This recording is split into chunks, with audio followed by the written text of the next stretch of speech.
आपण पाहताय महाराष्ट्र खबर न्यूज। या बातमीचे प्रायोजक आहेत Shri Ganesh jewellers and Saraf production Pune. मागील 2 दिवसांपासून पुण्यात पावसाचा जोर ओसरला असला तरी धरणात पाण्याची आवक घटलेली नाही।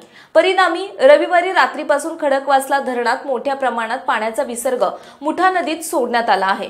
नदीमध्ये पाण्याचा विसर्ग वाढल्याने पुण्यातील प्रसिद्ध भिडे पूल पाण्याखाली गेला आहे। दरम्यान पुणे शहरातील पुणा हॉस्पिटलच्या पुलावरून एक मुलगा मुठा नदीच्या पाण्यात पडल्याची धक्कादायक घटना घडली। या घटनेचा व्हिडिओ सोशल मीडियावर व्हायरल झाला आहे। काल सायंकाळी 5:15 वाजण्याच्या सुमारास ही घटना घडली। सदाशिव पेठेतील पुणा हॉस्पिटल येथील पुलावरून एक मुलगा पाण्यामध्ये पडल्याची घटना घडली।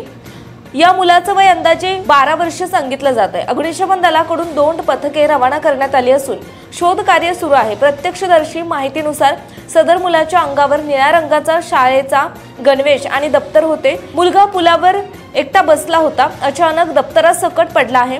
खडकवासला धरणाच्या सांडव्यावरून मुठा नदीपात्रात होणारा विसर्ग सोमवारी सकाळी 9 वाजता वाढवून 22,880 क्युसेक करण्यात येत आहे। पावसाच्या प्रमाणानुसार आणि एळानुसार विसर्ग कमी जास्त करण्याची शक्यता आहे। नागरिकांनी नदीपात्रात उतरू नये। नदीपात्रात काही तत्सम साहित्य अथवा जनावरे असल्यास तात्काळ हलवण्यात यावेत असा इशारा प्रशासनाकडून देण्यात आलाय।